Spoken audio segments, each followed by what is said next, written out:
by way of motivation, governments around the world often intervene to try to encourage private residential investment in blighted neighborhoods. We examine the impacts of one large state housing construction and rehabilitation program, Missouri's Neighborhood Preservation Act, or NPA, in the city of St. Louis. And it authorizes the use of tax credits to offset part of the cost of investment in maintenance, repairs, or new construction of specifically owner-occupied housing. So the NPA authorizes $8 million a year for qualifying areas statewide.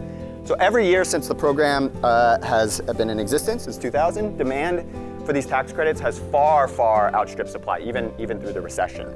So by law, in order to disperse the funds, Missouri's Department of Economic Development has to use a lottery.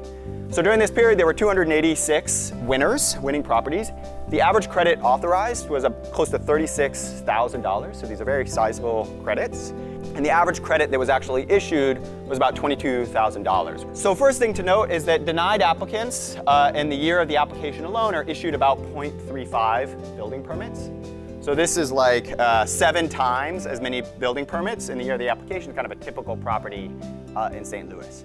So this is kind of a first indication that many people who are applying to the lottery are going to proceed with their planned construction regardless of whether or not they actually win these tax credits. That being said, right, approved applicants are issued more building permits, statistically significantly more, about 0.6 building permits in the year of the application alone. And so this suggests to me that the program isn't merely shifting forward in time projects that would have otherwise happened a few years down the line. We also want to look at the effects of these tax credits on actual property values.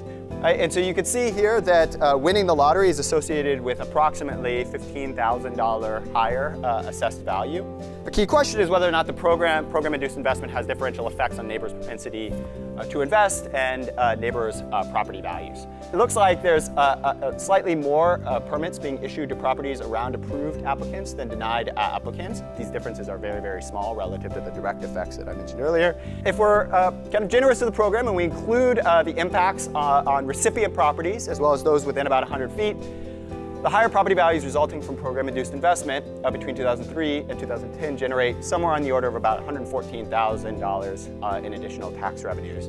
If we assume a discount rate of 2%, it would take about 90 years or so to recoup the cost of running this program in St. Louis for just 1 year. So very, very far from paying for itself in any sense. So kind of the key takeaways, at least for me, these tax incentives for housing investment in low-income areas can have at least some measurable effects.